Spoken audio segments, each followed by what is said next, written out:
Shalom, graça e paz, queridos. Nós estamos iniciando o nosso culto da Quinta da Vitória. E você que está antenado, né? Pode aí mandar um joinha. Tá chegando bem. Você que tá... Amém. Tá chegando bem aí, gente? Se estiver chegando bem, manda um joinha. Manda uma mensagem. Pastor, tá chegando bem. João Pedro Barbosa, benção. Michele Coutinho, benção. Rosana Andrade. E Denise Barnabé, Lígia, psicóloga Lígia. Fábia Marcele. Que benção. Gente, tá chegando bem? Tá? A minha voz tá chegando legal? O som do ar-condicionado está atrapalhando alguma coisa? Está ruim? Oh, meu Deus. Eduarda Santos. O restante pessoal. Tá chegando bem, hein, Jane? E aí, tá todo mundo entrando, né? Beth, Domingues, graça e paz, Beth. Isso aí, gente. Boa noite. Roberto Bispo. Quanto tempo, hein? Graça e paz. Benção. Rosana. Pessoal, me diz aí. O som tá chegando legal? Vocês estão me ouvindo bem? Tá ótimo, Denise Barnabé, ótimo, isso aí que eu queria. Que bênção, gente. Nós estamos aqui na Quinta da Vitória e estamos seguindo uma linha de pensamento muito bacana a respeito do conteúdo profético do profeta Joel. Boa noite, Roberto Bispo. A gente está fazendo um trabalho para que os irmãos entendam a correlação do profeta Joel, a sua mensagem com os nossos dias e com as dificuldades que a igreja e o mundo está passando. Pastora Suzy Darley, Deus abençoe. Então, irmãos, nós vamos iniciar esse culto orando a Deus. Tá ótimo, obrigado, Lígia. Vamos falar com Deus. Senhor nosso Deus, Pai, nós te damos graças, Senhor, por essa noite. Oramos por todas as igrejas, por todos os pastores, missionários, evangelistas, aqueles que fazem a tua obra, Senhor Deus, aqueles que estão agora sem poder fazer o trabalho que comumente faziam. Mas eu oro, Senhor, por todos os membros das igrejas, por todos os intercessores, líderes, pastores, por todos os professores de EBD, seminário, toma em tuas mãos, Senhor. Oramos pelo país, Senhor. Oramos pelo nosso país. Toma o Brasil em tuas mãos. Senhor, graças te damos, porque tu sabes, Senhor Deus, o quanto precisamos de ti.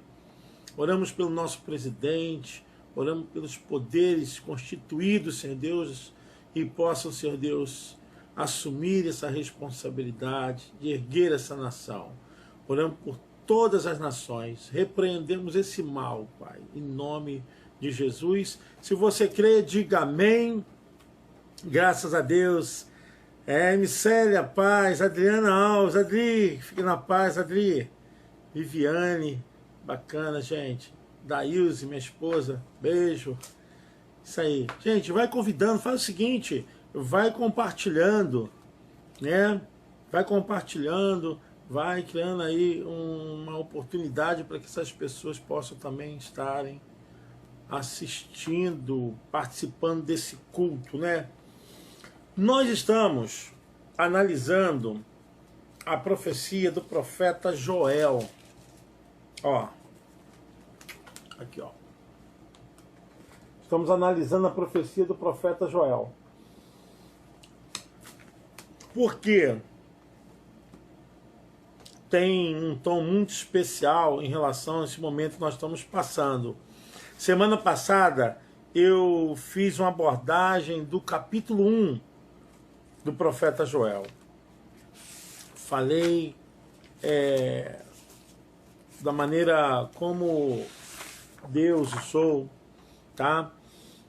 A gente sabe que o profeta Joel é uma figura que tem um conhecimento tremendo é uma pessoa muito inteligente, um dos mais enigmáticos dentre os livros proféticos, o profeta Joel, porque a sua história não aparece assim com genealogia, a não ser quando fale do seu pai, Betuel, e mais nada, a respeito de data, a respeito do seu nascimento, a gente não tem informação.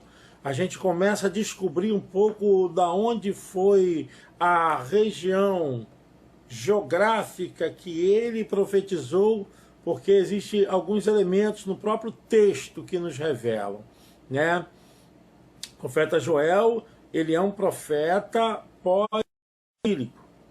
Então, ele profetiza num tempo onde havia sido construído o segundo templo. Então, ele é depois que o povo é liberto por Ciro, rei persa, né? Esse Ciro, ele dá liberdade ao povo para retornar, para reconstruir. Então a profecia dele não fala de momento em que o povo estava fora do templo, pelo contrário, fala do templo e fala a respeito da falta de cuidado que o povo estava tendo em relação ao cuidado com o templo e a profecia da casa de Deus. Então, Joel, ele faz alusão a vários profetas. No capítulo 3, verso 6, vai falar sobre isso. E a gente sabe o seguinte, irmãos, nós estamos caminhando. É uma mensagem estudo, nós estamos aqui ensinando. Então, depois que o povo foi levado para o cativeiro babilônico, o povo ficou 70 anos ali, e muita coisa se perdeu de referência da terra natal, dos costumes, né, da própria fé israelita, e também se adquiriu costumes e procedimentos de outras nações. Inclusive existia um fato até que alguns consideravam ali que eles se tornaram sírios e palestinos, né, por causa da mistura que houve. Então, quando eles saem da Babilônia, Ciro libera o povo para a reconstrução do templo, tem aquele processo todo que nós sabemos da reconstrução. E quando Joel está pregando, está profetizando, já tem um momento ali de muita dificuldade do povo, mas não fala que era o exílio, não fala que era o exílio. Eu estou dando aqui uma análise, né? Então, depois que os persas dominaram, depois Alexandre o Grande, né? E acabou que a nação de Israel, depois do cativeiro, o seu reino ficou um reino sobre poderes de outras nações, né?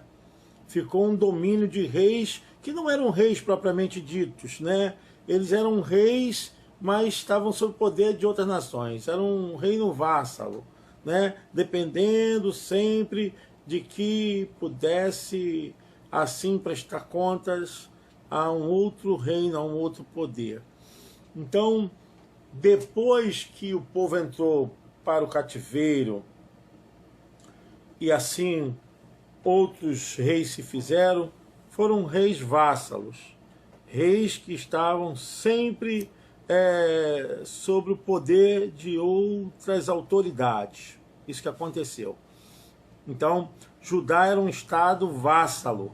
Da Pérsia depois se tornou vassalo dos gregos, né, que Alexandre o Grande entrou. Deus abençoe, Cristiano Santiago, pastora. E nós vamos hoje entender o capítulo 2 de Joel. Capítulo 2 já começa com um chamamento muito forte, tá? Já começa aqui com uma proclamação bem para mostrar a verdade e a situação que o povo estava.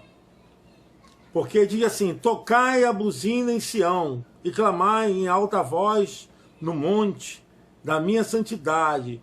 Perturbem-se todos os moradores da terra, porque o dia do Senhor vem.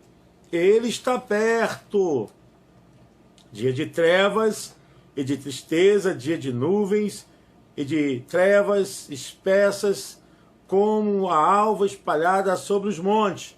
Povo grande e poderoso, qual desde o tempo antigo nunca houve, nem depois dele haverá, pelos anos adiante de geração em geração. Diante dele um fogo consome, e atrás dele uma chama brasa, e a terra diante dele é como o jardim do Éden, mas atrás dele é um desolado deserto. Sim, nada escapará.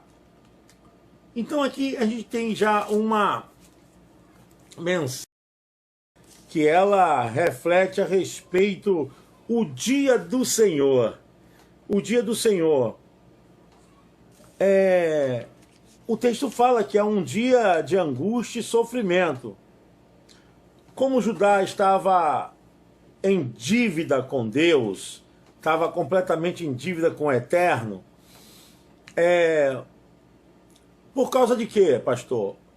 Judá estava em dívida com o Eterno por causa da sua conduta, porque não havia nada que agradasse em Deus. Não há nada de bom em que Deus pudesse ali dar alguma referência de que o seu dia seria dia bom para o seu povo. Embora, o dia de Yahvé, o dia do Senhor, ele vem sob a forma de uma invasão, o texto diz bem claro, de uma invasão de um inimigo poderosíssimo. Então, há uma referência aqui, de como eu falei semana passada, dos enxames de gafanhotos que representavam ali reinos, nações entrando contra o reino de Judá, e característica dos gafanhotos representando 4 figuras, a lagarta, o gafanhoto, a locusta, o pulgão. 4 características. No capítulo 1 nós falamos sobre isso.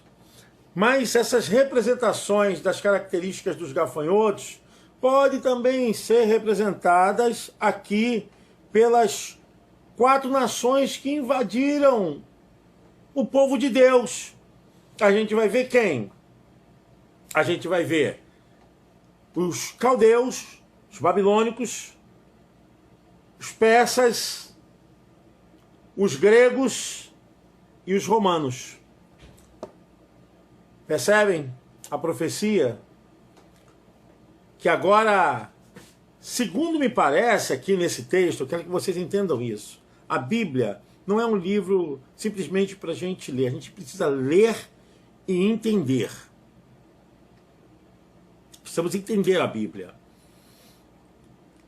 Se Joel já havia saído do reino persa, ele estava então se aproximando ao reino dos gregos. E existe um texto, irmãos, até isso pode ter chamado a atenção de Deus, a forma como o povo tratou seus próprios irmãos. Olha quanta coisa pode aborrecer o coração de Deus, entristecer a alma de Deus. E não é porque é o seu povo que Deus vai aliviar. Isso que eu quero falar para você. Que às vezes você se garante, se gaba porque você é servo de Deus, eu sirvo a Deus. Não adianta, o pecado está na ordem do absoluto. Deus não vai tratar isso com coisa de só menos. Está errado, está errado. É pecado. Então, o pecado não está na ordem do relativo. Porque o povo estava precisando, Deus tem que entender. Não. Deus não muda. Ele é o mesmo ontem, hoje, será para sempre. Pai do Senhor, pastor Humberto. E no capítulo 1 nós podemos verificar que as representações desses insetos contra a nação de Israel, na verdade, a maioria dos teólogos dizem que não seriam insetos de verdade, seriam nações. E quando nós vamos ver pela história, quais são os exércitos, quem invade a nação de Israel e de Judá. Vamos ver. Os babilônicos, os persas, os gregos e depois os romanos. Então a profecia, ela está se encaixando, ela tem um propósito de despertar o povo. É tempo de despertamento, é tempo da gente tomar uma posição com Deus. Irmãos, eu creio, isso é posição minha, visão minha, como leitor da Bíblia.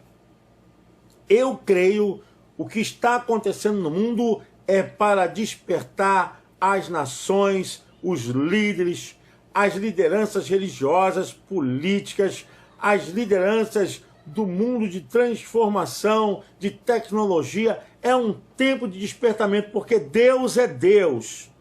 E as pessoas estão brincando com Deus, estão brincando com o Altíssimo, estão brincando porque há um Deus e muitas coisas estão subindo até as narinas do Eterno que não está cheirando bem.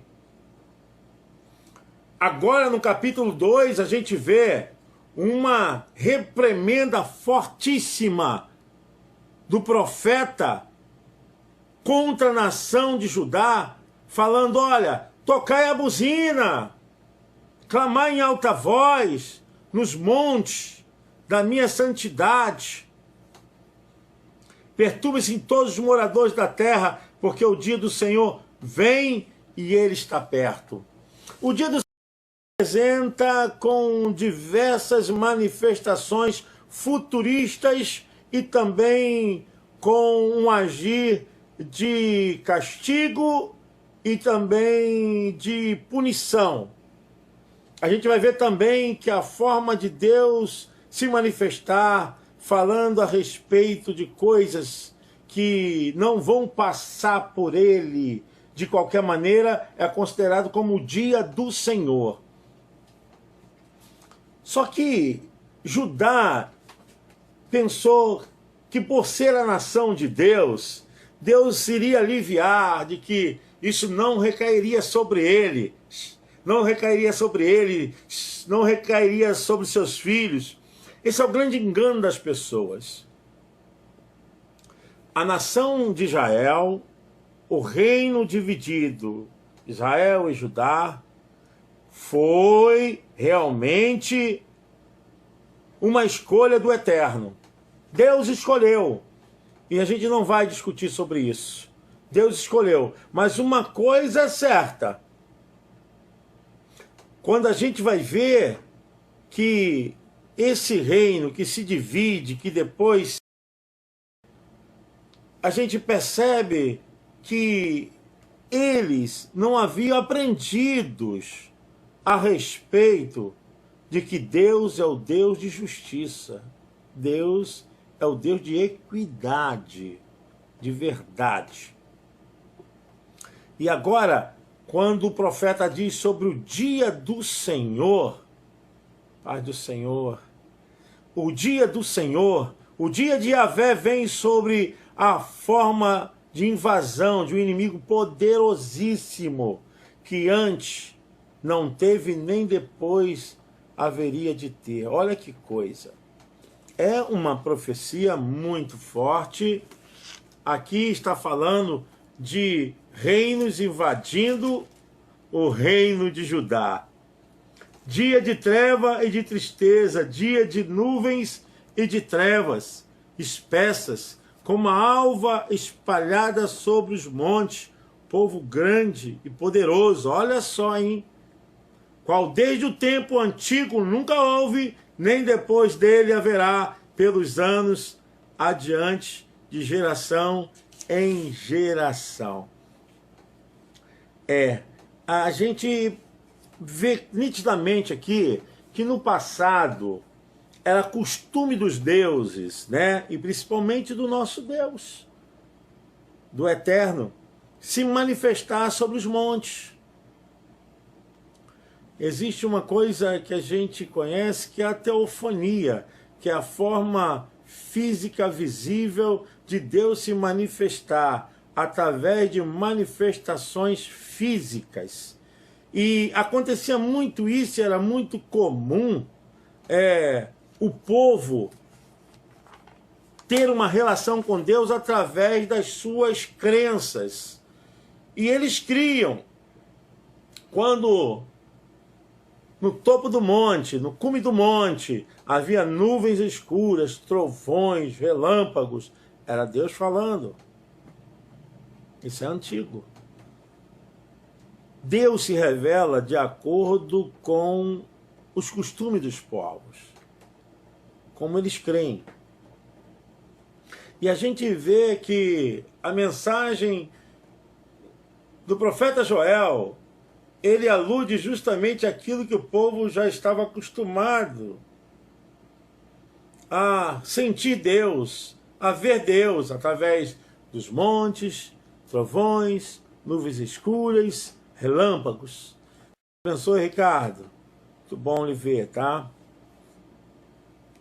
E aí, o profeta, ele toma a iniciativa de fazer algo para que o povo pudesse tomar uma direção. Irmãos, é isso que eu quero falar hoje. Nós não podemos jamais perder a direção. Volto a dizer. Não podemos jamais voltar a perder a direção. A igreja por muito tempo perdeu a direção. A igreja por muito tempo se desviou. Quando eu falo isso, eu falo com uma visão dentro da exegese bíblica, do culto, da adoração, Pai, Senhor, Carlos Eduardo, ao eterno. A gente percebe quantas coisas entraram nos nossos cultos, quantas coisas humanas tomaram a nossa frente, nós perdemos a direção de Deus. Trouxemos a gestão humana, a filosofia de técnica rebuscada e de formas de transformações, de multiplicação e de fazer prosperar, de fazer as coisas acontecerem. E o eterno, aonde ficou nisso? Aonde ficou o eterno nisso? Eu sinto muito que aqueles que poderiam falar no tempo em que estava acontecendo essas coisas, calaram suas vozes. Secaram realmente as suas falas. Porque quando o profeta Joel determina, olha, que é um tempo de jejum, é um tempo de quebrantamento. O jejum não é vitamina espiritual, tá?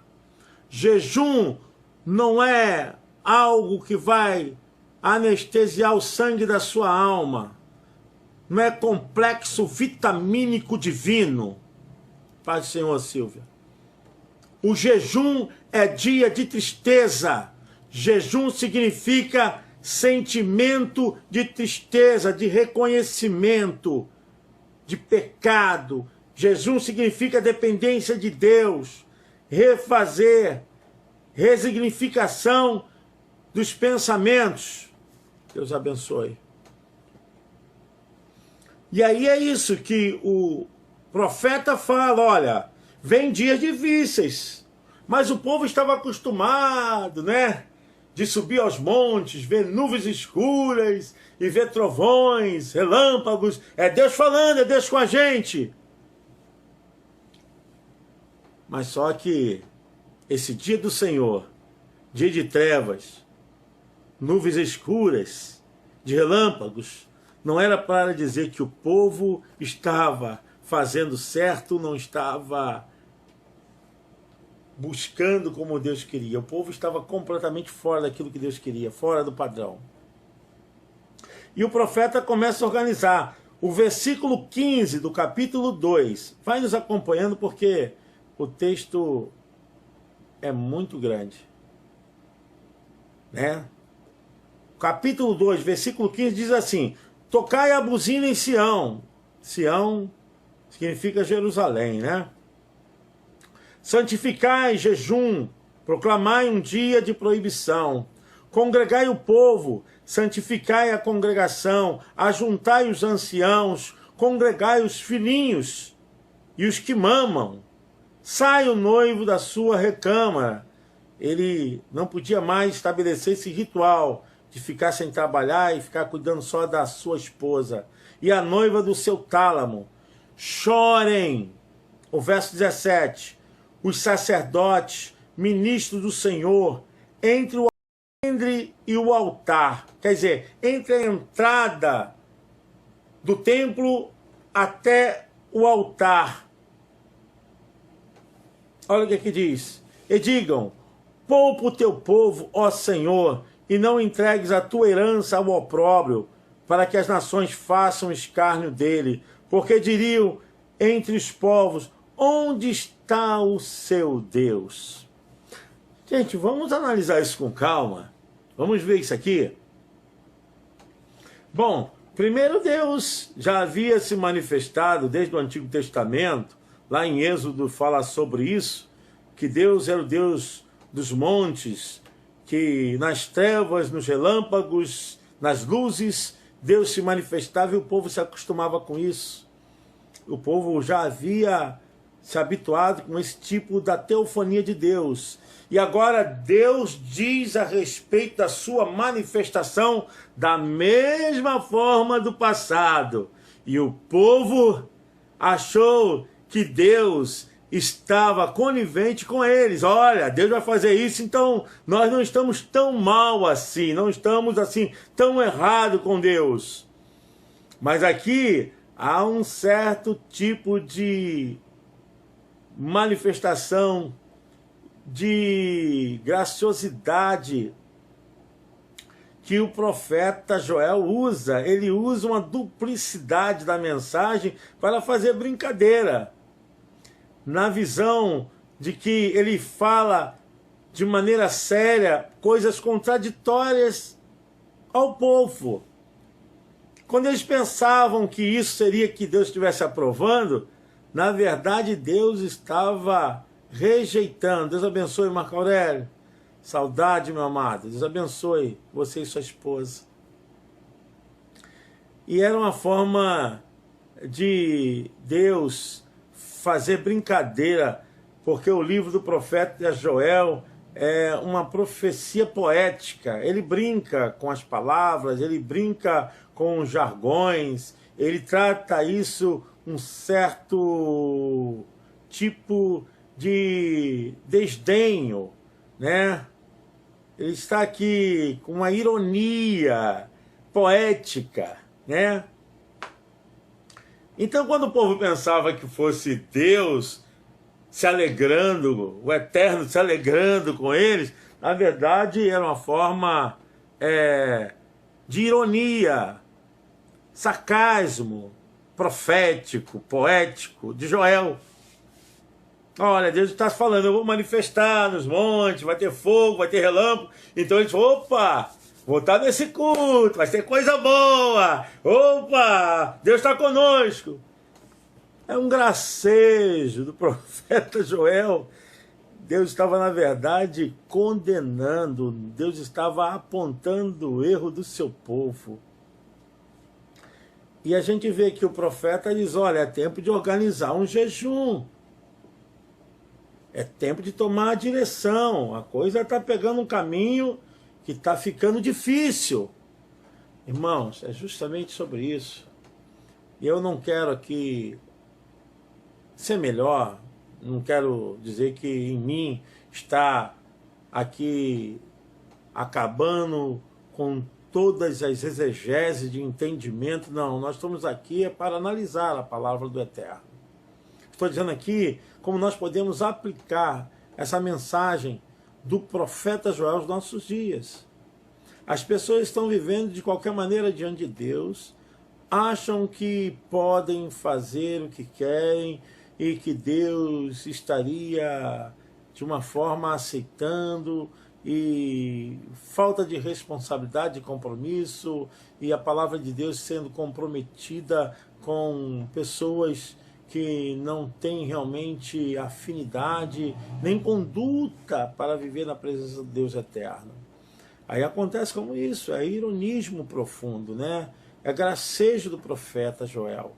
E ele fala, olha, o dia do Senhor, diante dele um fogo consome, e atrás dele uma chama brasa, a terra diante dele é como o jardim do Éden, mas atrás dele, desolado, deserto. Sim, nada escapará. Está falando aqui da invasão que aconteceria contra Judá se eles não tomassem uma posição com o Eterno, se não tomassem sua posição no caminho do Eterno. E o texto diz, o seu parecer é como o parecer de cavalos, e correrão como cavaleiros, como o estrondo de carros, bronze, os cumes dos montes, irão eles saltando, como um ruído de chama de fogo que consome a pragana, como um povo poderoso, ordenado para combater. Diante deles temerão os povos, todos os rostos são como tisnadura, como valentes correrão, como homem de guerra subirão os muros, irá cada um nos seus caminhos, e não se desviarão da sua fileira. Quer dizer, esse reino que invadiria Judá, eles viriam tão treinados, tão preparados, tão capazes, que eles não se cansariam, não parariam, viriam em fileiras para invadir a cidade de Judá, Jerusalém, capital de Judá. Eles viriam tão uniformes, que a Bíblia diz que os seus cavalos enfileirados e com os seus homens de guerra subirão os muros sem parar. Olha que coisa tão tremenda. Porque há uma ação permissiva de Deus para que esse exército possa entrar em Judá. Já falei que o reino de Judá ficou um reino vassalo, dependendo de outro reino. O rei que estava ali, na verdade, era um rei de fantoche, né? Um ventríloco. A gente pode perceber, e mesmo assim eles se afastaram de Deus, brincaram com Deus, e Deus levanta o profeta Joel, que é um profeta desconhecido, que é um profeta que não tem muitas informações a respeito da sua vida, da sua idade, mas que tem um profetismo violento. Deus abençoe, pastor Júlio. Um profetismo forte. Fala a respeito do perigo. Gente, há um grande perigo assolando a terra. E isso que está acontecendo não está acontecendo por acontecer. Eu já falei diversas vezes que a teologia ela corre paralelamente às outras ciências e doutrinas e filosofias humanas. A teologia se correlaciona com todas as ciências. Então, não existe nada aqui que a gente possa descartar entre o mundo espiritual, o mundo social, o mundo político, o mundo espiritual, o mundo psicológico. Tudo está correndo paralelamente. Então, a gente percebe que a terra hoje está sendo abalada, né? Aqui está falando de um reino para invadir. Hoje nós temos uma guerra que é uma guerra invisível, né? Uma guerra biológica, que é um inimigo invisível, que mata silenciosamente, que não explode nada, que não faz estremecer de maneira física, mas faz estremecer de maneira psicológica, biológica, fisiológica, política e econômica, mente, faz estremecer.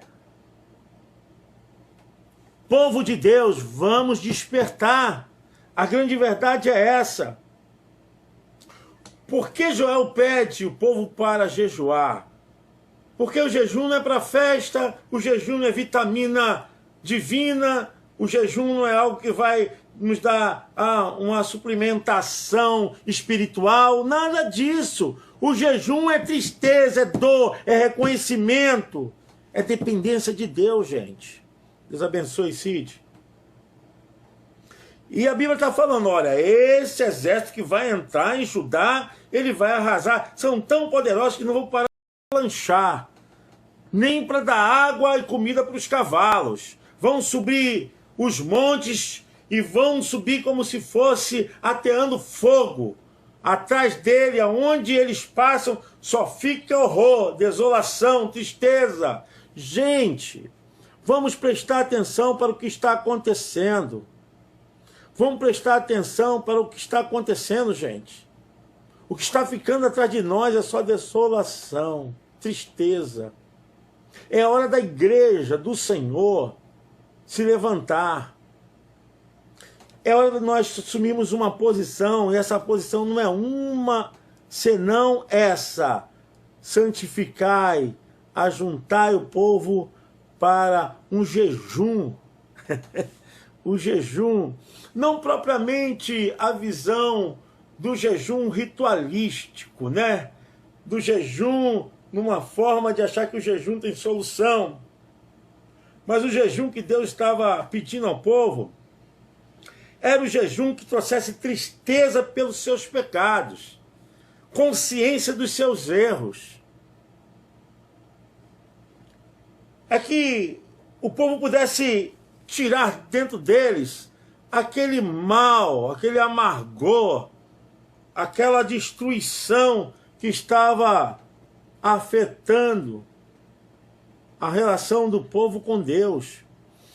Existe algo aqui muito forte que eu quero falar para vocês. Muito forte, tá? Isso que eu vou falar para vocês está em Joel, capítulo 3, o verso 6 em diante. Olha só. Olha que tristeza tinha chegado no coração de Deus. Olha só. Está aqui. Olha só quanta coisa estava acontecendo com aquele povo. E vendeste os filhos de Judá e os filhos de Jerusalém aos filhos dos gregos. Voltou. Para os apartar. Vendeste os filhos de Judá e os filhos de Jerusalém aos gregos, para os apartar para longe dos seus termos, das suas fronteiras. Eis que eu os moverei do lugar para onde os vendeste, farei cair a vossa paga sobre a vossa própria cabeça. Pare para pensar comigo agora. Vamos ver, além de todos os males que o povo havia feito, e ainda chegaram a um nível tão tétrico, tão calamitoso, tão terrível quanto esse, fazerem escravos os seus próprios irmãos. Que isso, pastor? É isso mesmo? É isso mesmo. Paz do Senhor, Flávia. O que estava acontecendo chegou numa condição de pecado social contra Deus.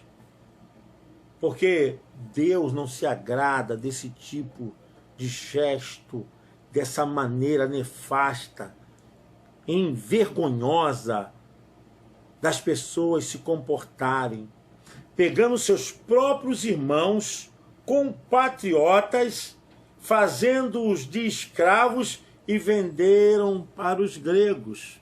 Ainda aí, o reino de Alexandre o Grande não havia invadido Judá. Não havia. Mas a gente vê que existia uma forma, talvez, de fazer uma média, né? Com os gregos, com a cultura helenística, né?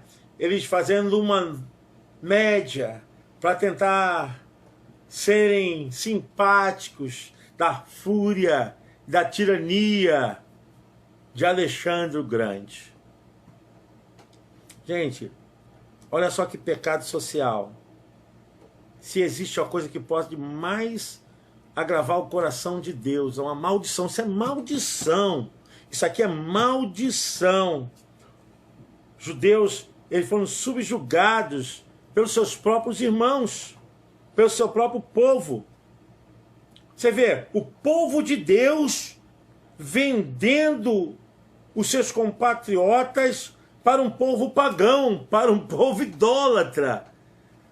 Gente, isso tem tudo a ver conosco, tem tudo a ver com o que nós fazemos, tem tudo a ver com o que nós nos comportamos, nossas atitudes, sabe? A gente também, a gente expõe a nudez das pessoas, a gente quer mostrar as fraquezas dos outros, queremos fazer média com os outros, usando como uma forma de escárnio, fazendo com que os outros sejam presas de pessoas estranhas. Gente, é uma grande maldição. Isso aqui envergonha o reino de Deus.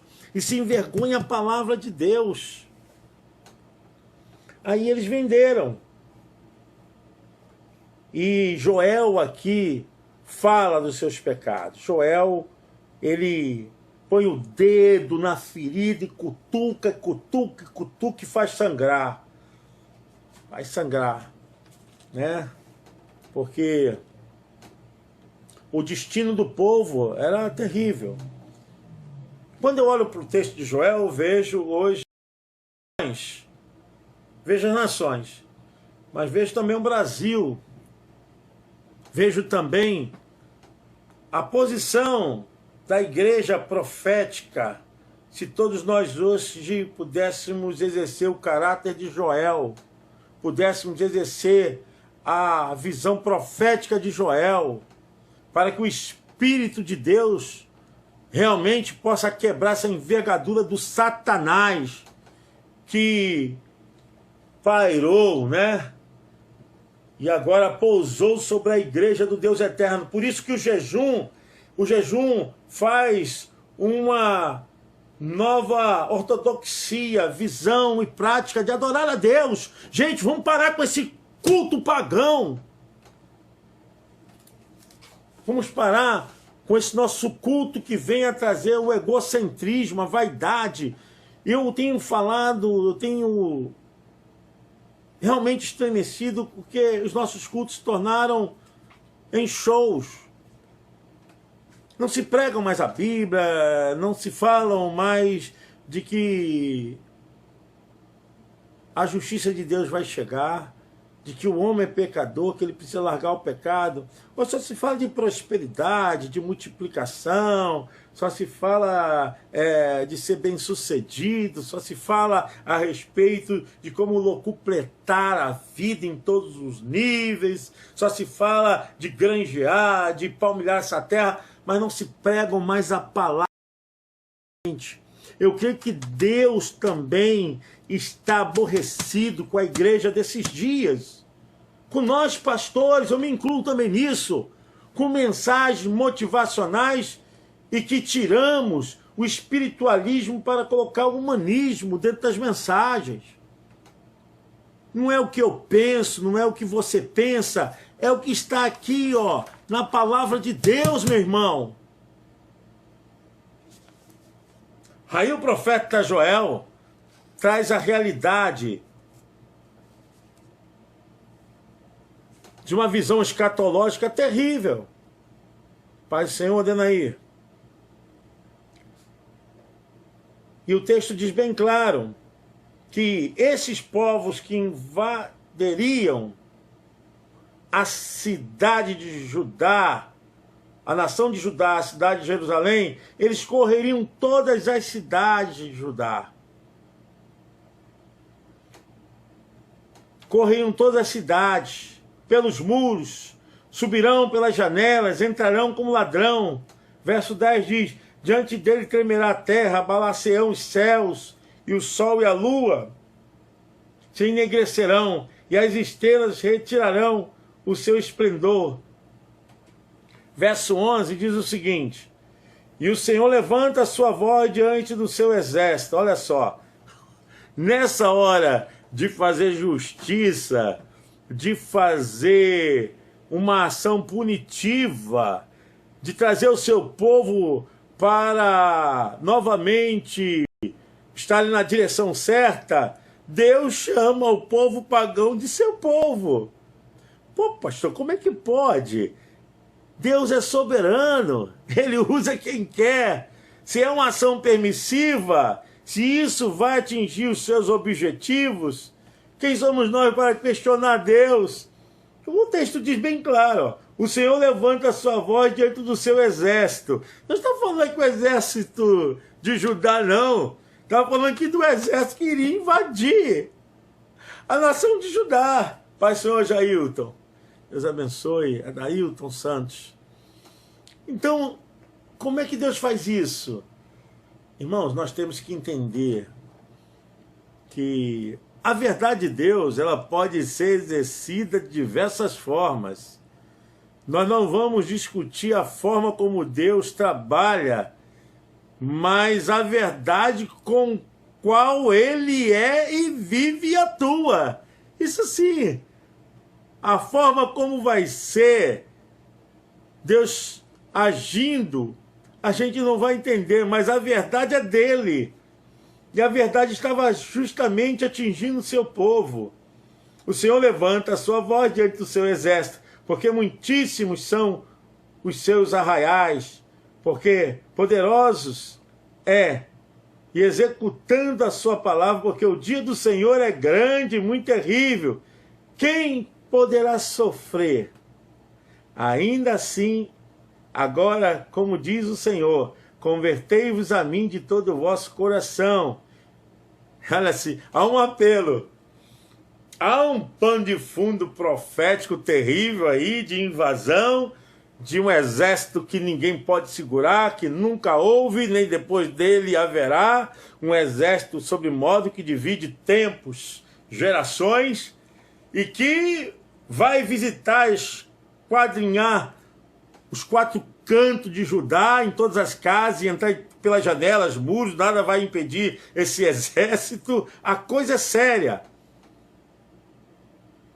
E Deus, no final, fala ao seu povo: agora é hora de se converter. O texto diz, verso 12, ainda assim, agora mesmo diz o Senhor, convertei-vos a mim de todo o vosso coração, e isso com jejuns, e com choro, e com pranto. Jejuns, choros e prantos. Jejum não é festa. Jejum não é colocar enfeites reluzentes, colocar roupas suntuosas. Jejum é tristeza, é choro, é dor. Só existia na visão do profeta Joel uma maneira de tirar aquele mal de Judá, de tirar aquela grande maldição que invadiria toda a terra se o povo se convertesse. Deus abençoe, Valdir. Homem de Deus, saudade de você. Agora eu quero falar com vocês. Nós estamos estudando a Bíblia. Vamos caminhar. Vamos estudar aqui a Bíblia. Deus fala para o povo tocar a buzina. Tocar a buzina, despertai. Vamos pensar nisso aqui. Deus abençoe, Valdir. Geralmente, quando soar da buzina, da trombeta, era feito para anunciar uma solenidade do Eterno, uma festa do Eterno. Então existia o toque das trombetas, né? Até as festas que existiam da Páscoa, né? A festa do Pentecostes e dos tabernáculos, tocavam trombetas, porque era comemoração para a dança, para a alegria, para festejo, para se regozijarem, rirem, se divertirem. Festa é para se divertir, festa é para se alegrar. Olha como sempre tem uma ironia dentro do profetismo poético de Joel. Ele usa isso, tocar a trombeta, que era usado para toque de festa, toque de alegria, como toque para a regimentação, né, do povo. Mas nesse caso aqui, Joel, ele fala para tocar a trombeta, mas ao contrário de festa, de alegria, de regozijo, de comemoração, o povo deveria chorar, prantear. O povo deveria buscar um verdadeiro jejum.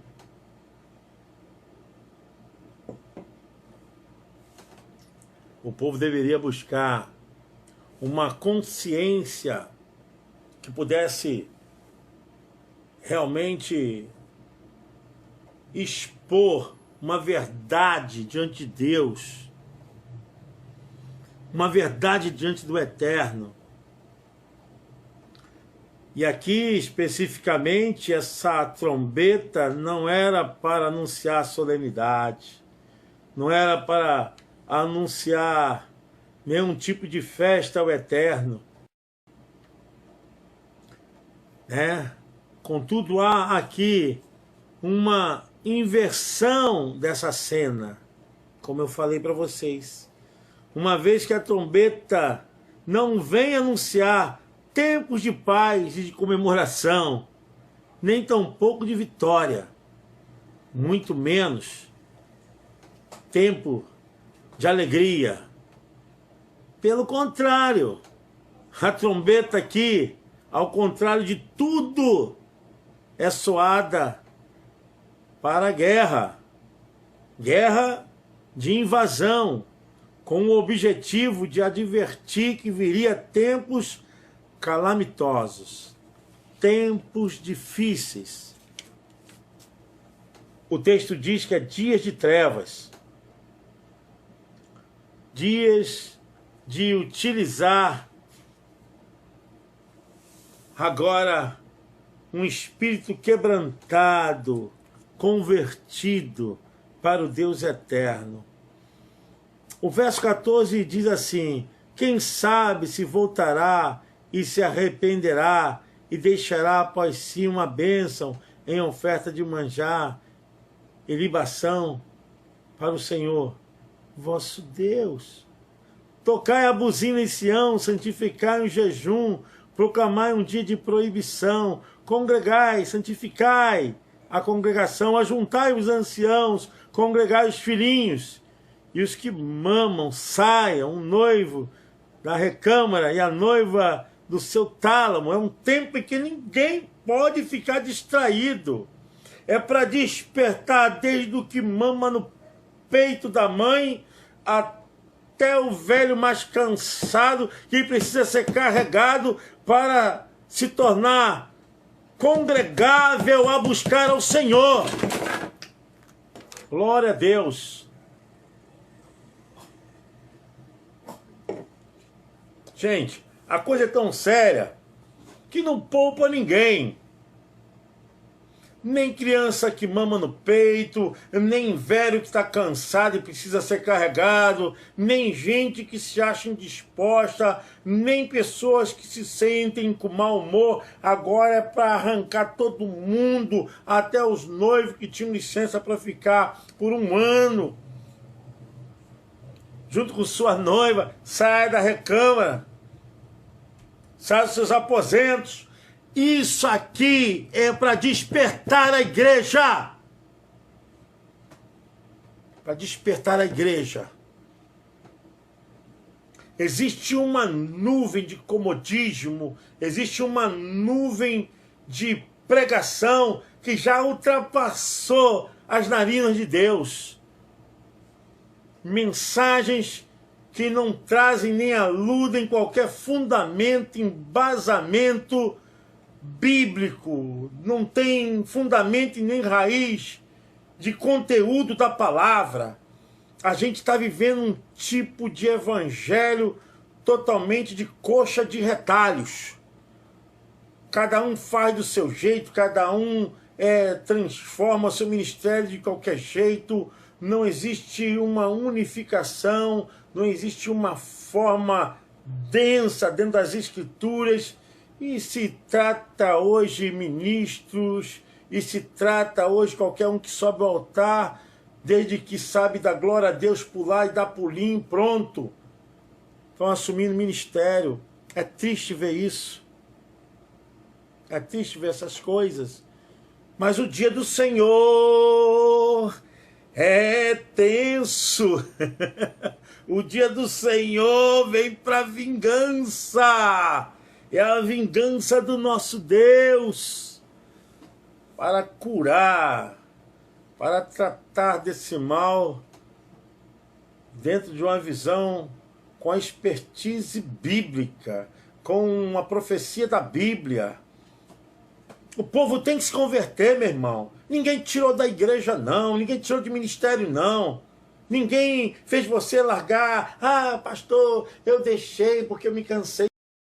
Passou a perna porque alguém fez isso comigo. Olha, ninguém fez nada com você. Você que fez com você. Deus não mandou você sair, não. Agora fica falando para os outros que não está indo mais para a casa do Deus eterno por causa de um irmão, por causa de fulano, por causa de pastor. É você. E fica achando que o dia do Senhor não chega. Chega sim. Chega para mim, chega para você, chega para a nação, chega para todos. Não tem essa conversa fiada. A gente fica suportando, porque não pode falar, porque senão vai perder membro, vai perder dizimista, vai perder família. É isso aí que é o problema. Aí fica nesse somebody love bíblico à parte, pregando coisas que não edificam. Ninguém aguenta mais. Ou a pessoa se converte, ou a pessoa se converte, porque o dia do Senhor vem. O dia do Senhor vem. Não tem como fugir do dia do Senhor. Era isso que Joel estava falando. Olha, ou vocês façam jejum, planteiem, chorem, ou vocês façam jejum, planteiem, chorem. Não tem outra saída. Não tem outro meio.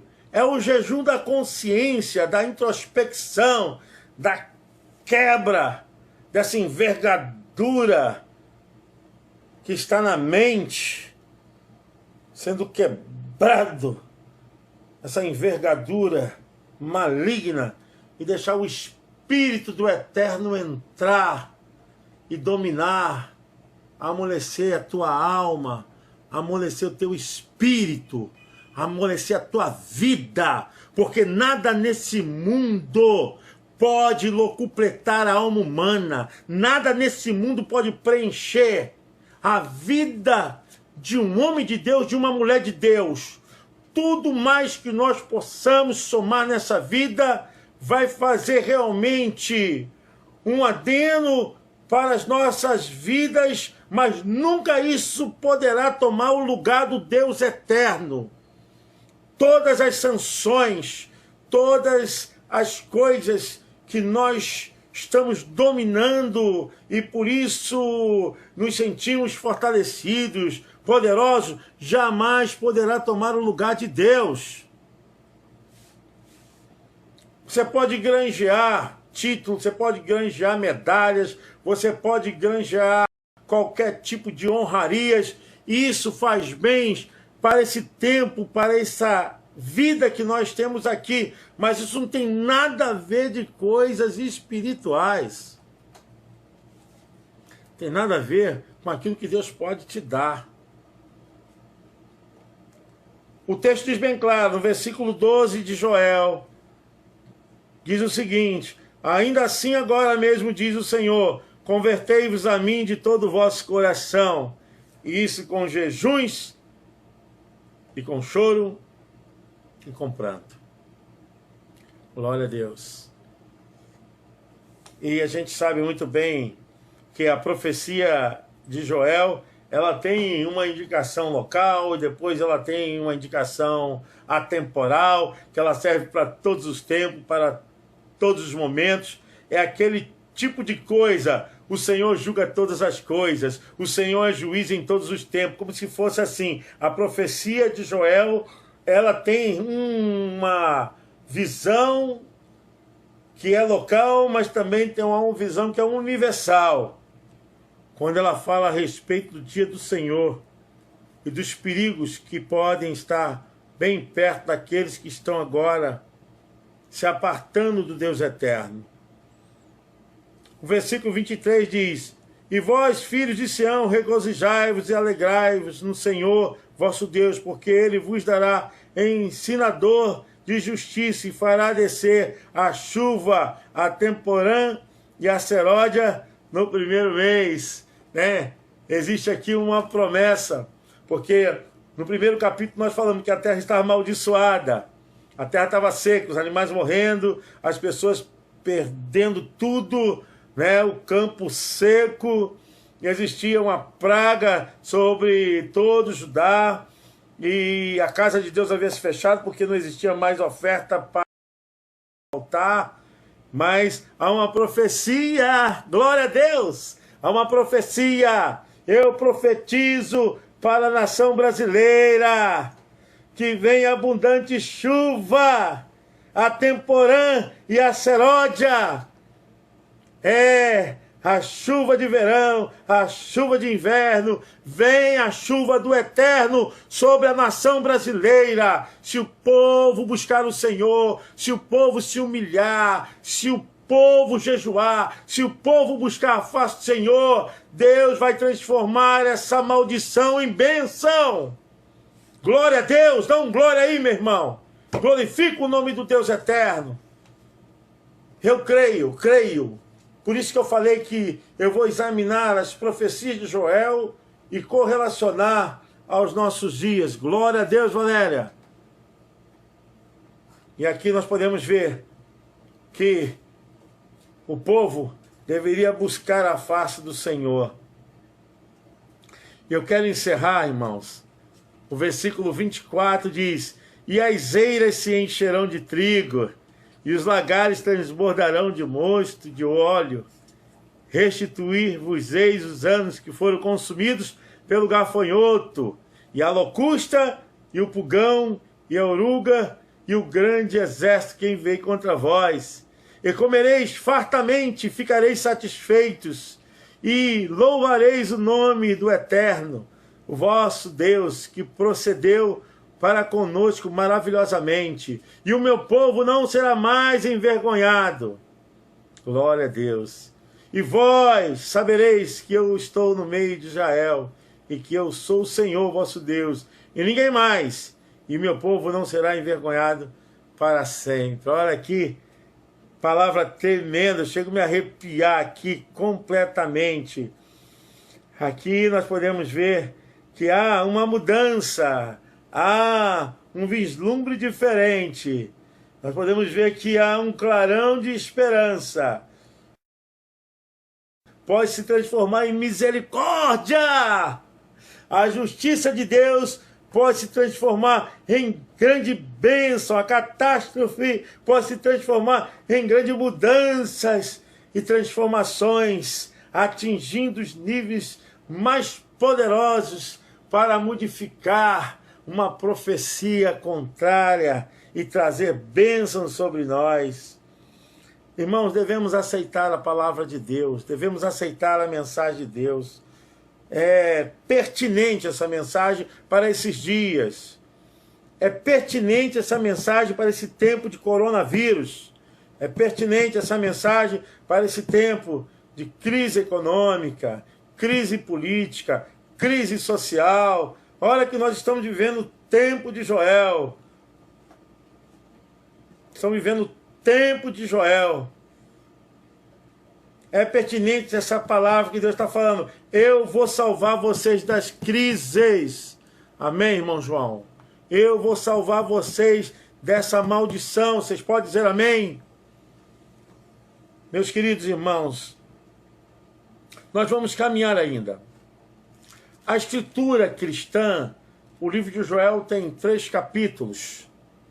A escritura judaica tem 4 capítulos. Isso porque o capítulo 3, ele é acrescido de mais um capítulo, mas é desmembramento, não é porque é diferente.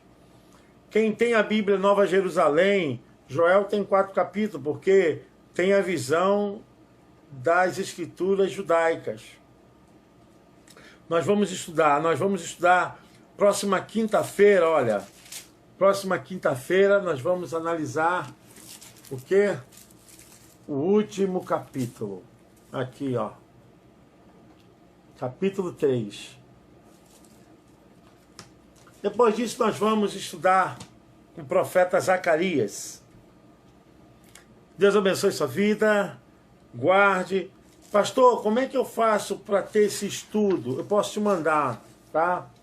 Ó, bonitinho. Aqui, ó. Eu mando para você bonitinho. Se preocupa não, tá? Estudo completinho eu mando para você. Completinho, tá? Vou te mandar a introdução, eu vou te mandar o capítulo 1, capítulo 2, capítulo 3. Tá bom? Eu quero que você faça o seguinte, tá? Nos acompanhe, compartilhe. Quero avisar a todos que puderem nos ajudar, tá?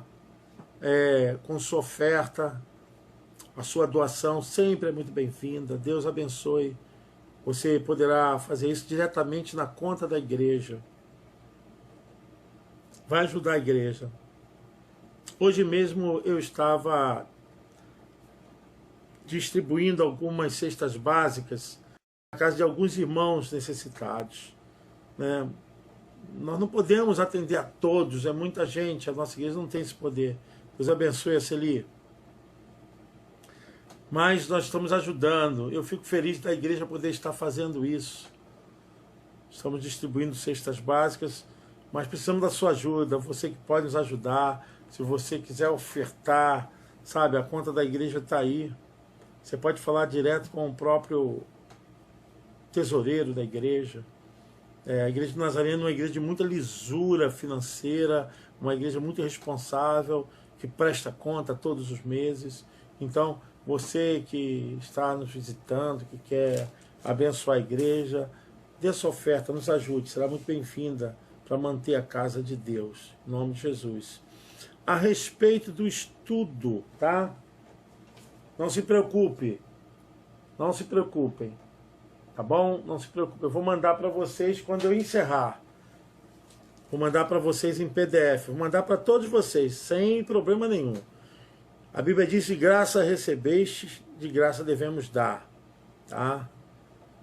Continue nos ajudando, divulgue esse trabalho, divulgue a Quinta da Vitória, porque nós estamos falando a respeito do profeta Joel. Divulgue também o trabalho de domingo. Domingo nós teremos culto pela manhã, tá? Eu estarei ministrando, como sempre. Sempre ministro estudo bíblico pela manhã, domingo pela manhã. Convide as pessoas. Domingo à noite é uma mensagem de fé, uma mensagem de esperança para a sua vida. Na terça-feira nós temos culto à família, dirigido pela pastora Regina, que é uma bênção. É uma bênção. Tá? Divulgue, compartilhe, em nome de Jesus. E de segunda a sexta nós temos culto de jejum e oração, às 8 horas da manhã. Normalmente são feitas através de lives pela Janaína, irmã Lígia, pastora Suzy. Tem um grupo de irmãos trabalhando, né? Irmão Severino, trabalhando no culto de jejum e oração. Esteja conosco. Quer mais informação? Pastor, quero mais informação. Como eu faço? Olha, é só você entrar na página da igreja, é só você mandar uma mensagem para o meu WhatsApp. Meu WhatsApp está aí, ó, você pode ver. Alguém pode colocar aí para o pessoal, por favor? Eu vou falar aqui, mas se alguém puder colocar, 986577636. 986577636. Se você tiver algum pedido de oração, se você tiver alguma dúvida, quiser um aconselhamento pastoral, tá? Que não seja doutrinário, tá bom? Eu estou pronto a ajudar. Você pode gravar 5 minutos, né? Uma gravação, ou fazer em texto, tá bom? Deus abençoe. Eu espero vocês no domingo pela manhã. E lembrando que o Senhor é bom em todo tempo. A alegria do Senhor é a nossa força, tá bom? Deus abençoe vocês. Vamos falar com Deus, vamos orar. Se você pode, feche seus olhos agora. Senhor Deus e Pai, em nome de Jesus, queremos te agradecer por tudo, Senhor. Obrigado por essa mensagem, por esse tempo de ensinamento, Senhor. Esclareça, Senhor, as nossas mentes, tira as dúvidas. Abençoe a nossa igreja, os pastores. Quero orar pelo pastor Carlos, Senhor. Toma o Carlão em suas mãos. Pai, teu filho possa ter saúde. Espírito Santo, visita-o, em nome de Jesus. Queremos fazer intercessão pelos doentes, Senhor, no Rio de Janeiro, no Brasil. Toma, Pai, que estão na frente, Senhor Deus, de trabalho, os enfermeiros, médicos, paramédicos, Senhor, quem trabalha, Senhor Deus, na área administrativa dos hospitais. Toma em tuas mãos, Senhor. Abençoe, Pai bendito, e peço, Senhor, que tu possas visitar agora também o pai de um aluno da pastora Daílse, Pai, do Gustavo, que está hospitalizado. Tome em suas mãos, Senhor. Visita-o. Senhor, a tua palavra é fiel e verdadeira, e nós cremos na tua palavra. Eu oro por sua vida, meu irmão. Estende a sua mão aí, se você puder. Receba a bênção de Deus, e que a graça do nosso Senhor e Salvador Jesus Cristo, que o grande amor de Deus, nosso amado e eterno Pai, e que a doce, a maravilhosa presença do Divino Espírito Santo esteja com você hoje e para todo sempre. Amém. Deus abençoe. Domingo estaremos de volta. Saudade de vocês, mas estamos perto, ainda distantes, mas não separados. Estamos no Senhor. Deus abençoe. Paz. Até domingo, permitindo Deus. Shalom Adonai. Shalom.